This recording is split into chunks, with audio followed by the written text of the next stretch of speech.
Hello, today we're going to go over the basics of your brand new Bookworm vending machine. So once you plug your machine in, it's not going to automatically turn on. There is an on-off switch in the bottom of the machine on the inside.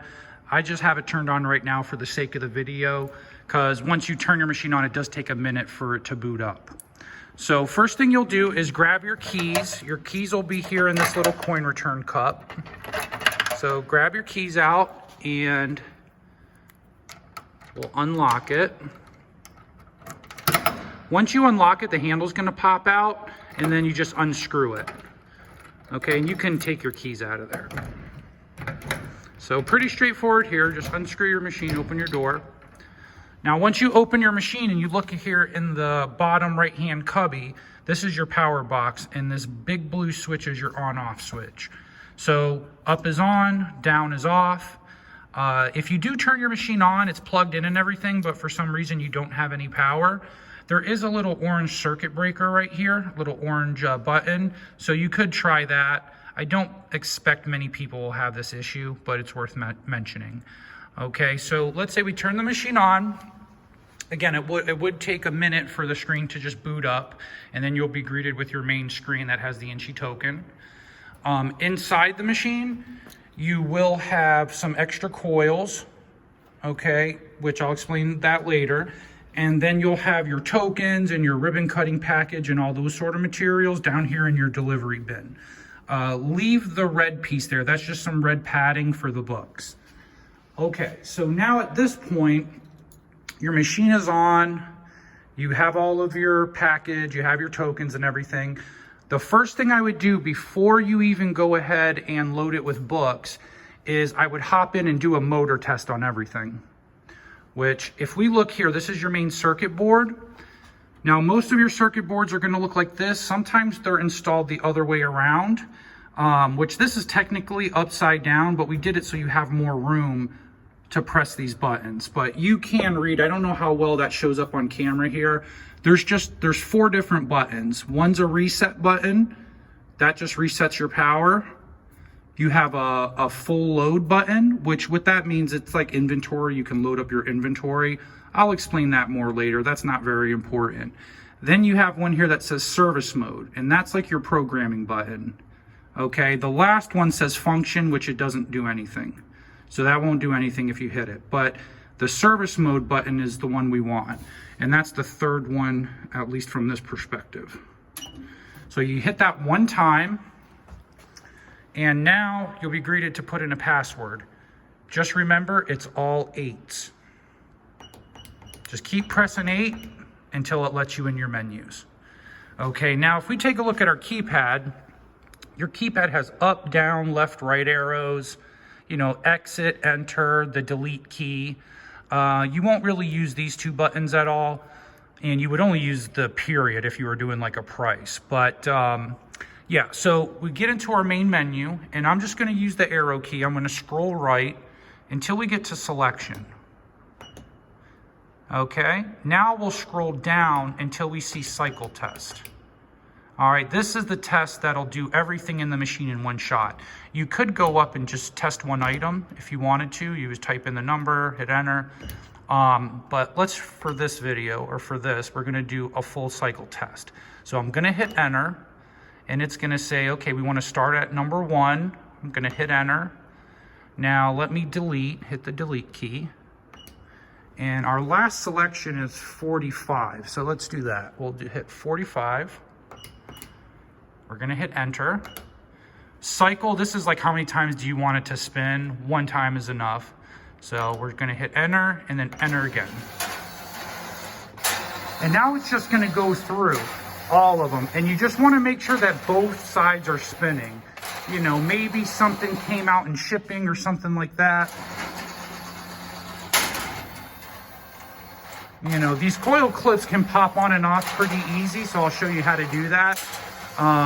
We do zip down the trays too, just for shipping purposes, so you will cut these once you got your machine on.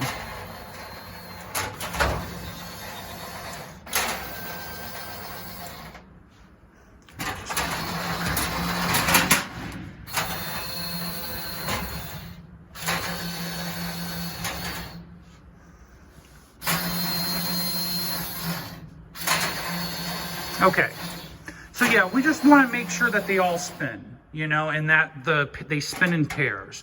So if all those spin good, which they should, you're good to go. Now at this point, we can go ahead and talk a little bit about loading books and how to remove coils and everything like that. So to get out of your menu, you would just hit exit. Just hit it a couple times until it kicks you out of the menu, okay? So, and again, the password for that is just 88888. Just keep pressing 8s. There is an advanced menu, which I'll go through in a later video, and that's only used for one particular menu. Everything you need to do is gonna be in that 8888 password. And again, you don't really have to do very many settings. You don't have to do any settings, really. We set all of this up for you, but I like to go through and I'll walk through some of the settings, explain what they mean.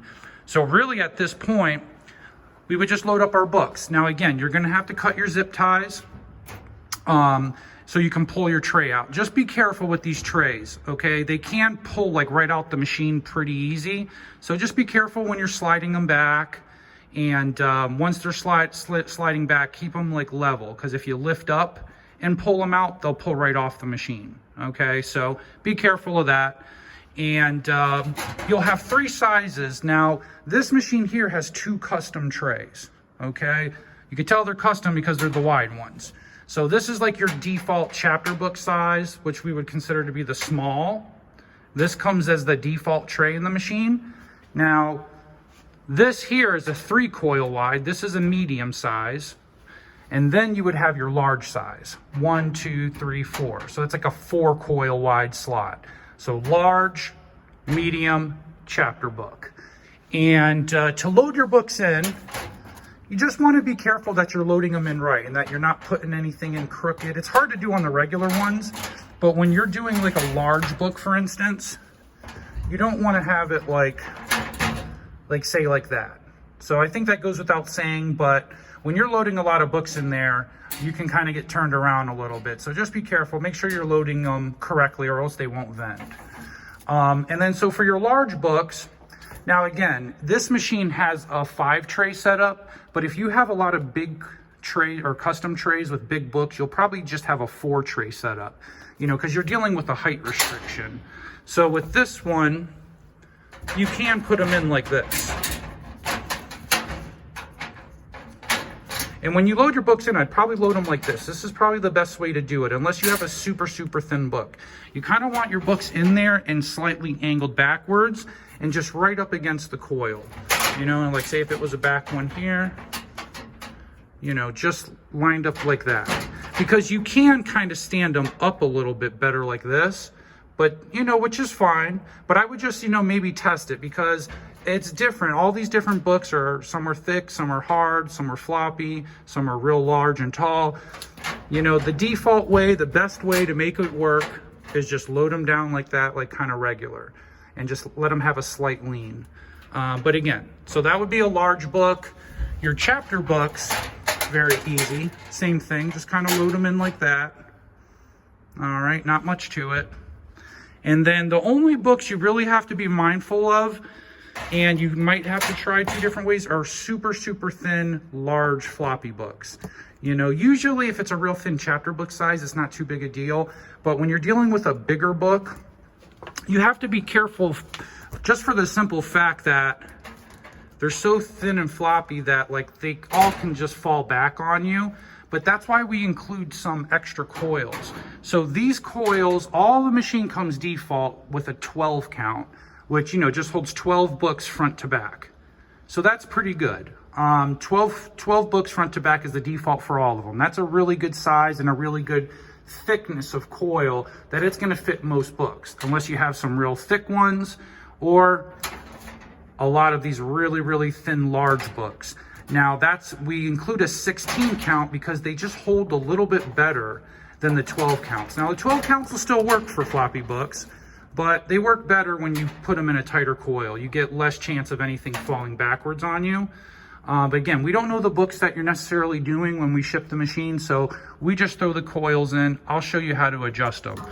But let's say we have this book here. Now with this book, you can't really load it in. Let me just put this back. So you see how we have our other big hardcover book here. Well, for this one, if we try to do it like that, it might slide under. You see? So I wouldn't, even though I can make that hold there, I don't know that I would trust that. A little bump and it's gonna slide under. So what you're gonna do for those is just load them like this, where they kind of hang on the ends. So these ones would stand up a little bit straighter. So maybe that's just the way to think of it, is when you're doing a real thin floppy book that slides under like real easy like that, just make these ones stand up a little straighter, you know, and hook them onto the corner. Okay, now again, if you're using a tighter coil, say something like this one, which I'll show you. I don't know how well that shows on camera, but this one's just a little bit tighter. This will hold 16 books front to back, and it just deals with these larger, real thin books a lot better. Real thin books for the chapter book size aren't really an issue. I mean, same thing though, you might want to just kink them up and stand them up a little bit straighter on top of the coil rather than behind it, you know. So that goes for that. And let's say actually, let me show you how to replace a coil. So say you do, in this case, we want to use our thinner coils for this slot. Let me just run over here because it's a little easier to show you. But these coils just pop right off. All you do is grab the coil, give it a little twist and a jiggle, and it'll pop off. Because you see it has that little notch right there and right there. So you just line it up. And when you're putting it back on, just make sure you go over these little flaps here. So kind of what I would do is just get that sort of lined up to that, but then hook your coil over and then just give it a twist. If you twist the wrong way, it won't really do anything. You know what I mean? So you can't really do this wrong. Just make sure it's on there. All right. And in fact, too, if you want to tweak the tip, okay, say if you want to, like the way that these start or stop, let me turn around here. There's a little spring right here where you can push that in, okay? And it's hard for me to do with one hand, but you just push that spring in, and now you can rotate this.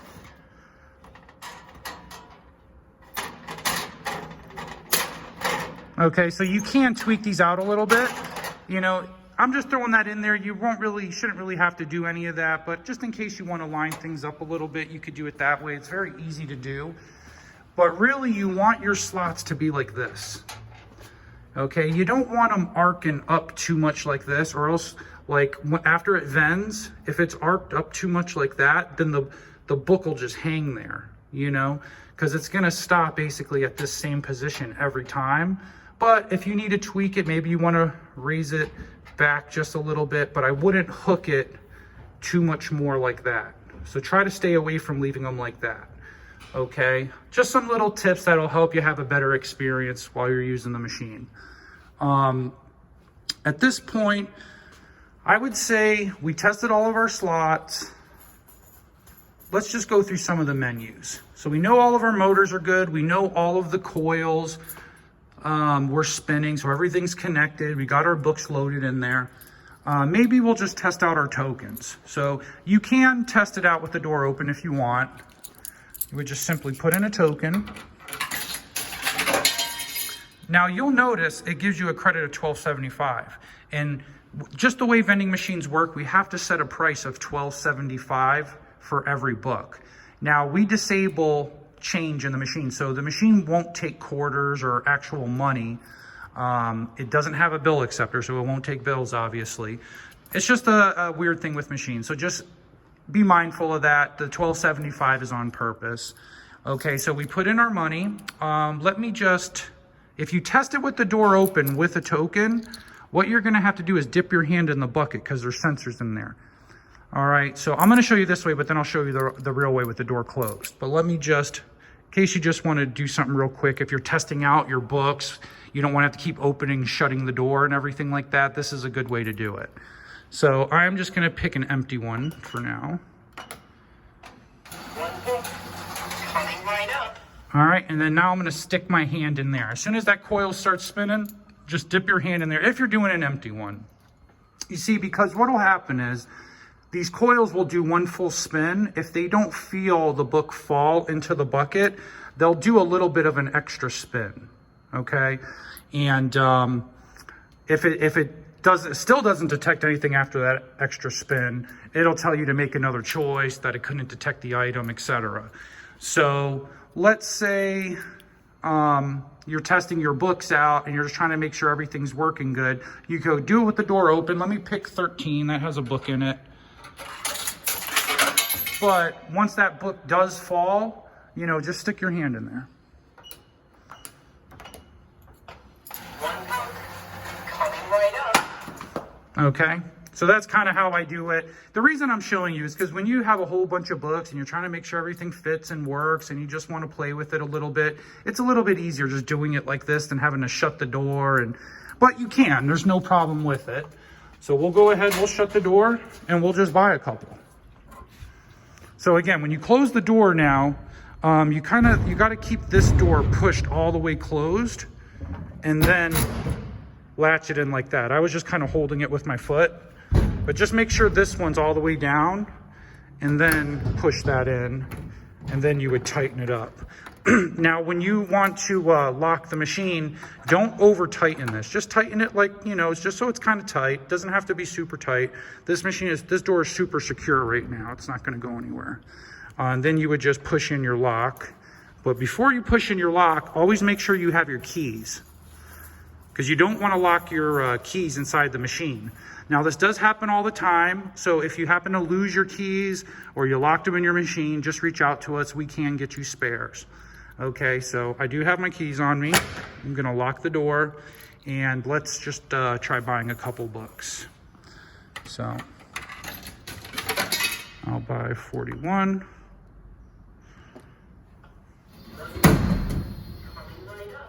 Okay, and if you can hear there, we do have a speaker inside the machine. It will give basic instructions, so we thought it was a nice addition for the kids. The machine can talk to them.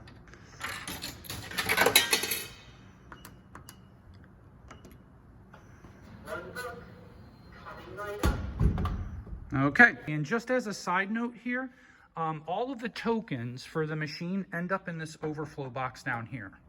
So to get your overflow box out, you just lift it up, and you kind of just swing it out. See, because it has that little lip right there. So that's how you get your tokens out. But yeah, you kind of have to do it this way. And then to get it back in, kind of get it up, push it up into the orange, and then drop it down. Because if you just try to pull it out like this, it's not going to do it. So they make it like this so it doesn't just fall out on you when you got the door swinging around. But yeah, just lift up and then swing it that way.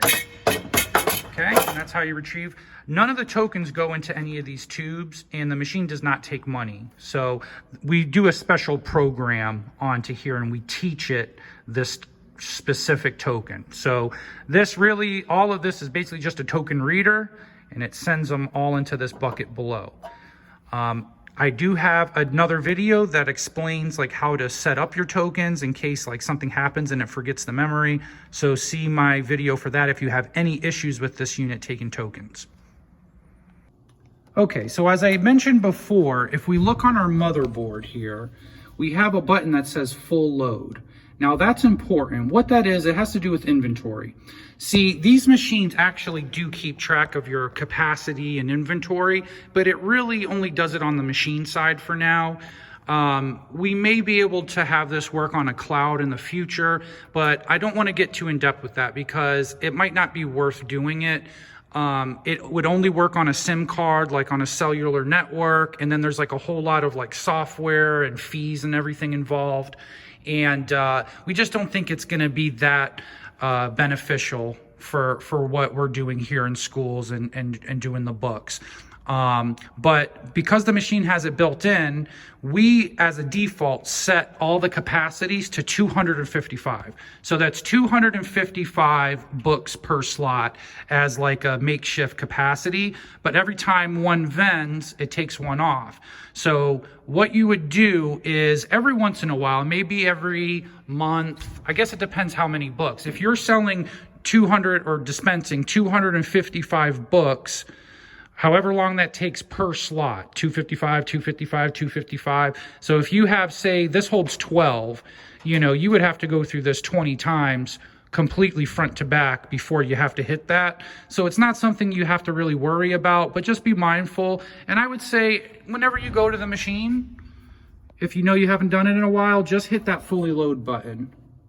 Okay, if you can see that there. And it takes 2 seconds. You hit fully load. It'll say that on the screen and just hit enter. It'll just take a second and that's it. It just reset everything back to full capacity. So you don't have to hit that again until one of these items sell out and does 255 books out of it. So that's just a little quirk for now. We're gonna try to figure out if there's a way to disable that, but as of now, that's just how it's gonna be. And again, not a big deal. Just hit that fully load button, then hit enter. Try to do it once a month. I mean, it depends on how the slots are going. Covers it for all the basics. I don't want to make this video too long. I am going to go into some more further details on some of the menus and some of the other things you can do here, or troubleshooting even. So just stay tuned for that, and we appreciate your business. You have a good day.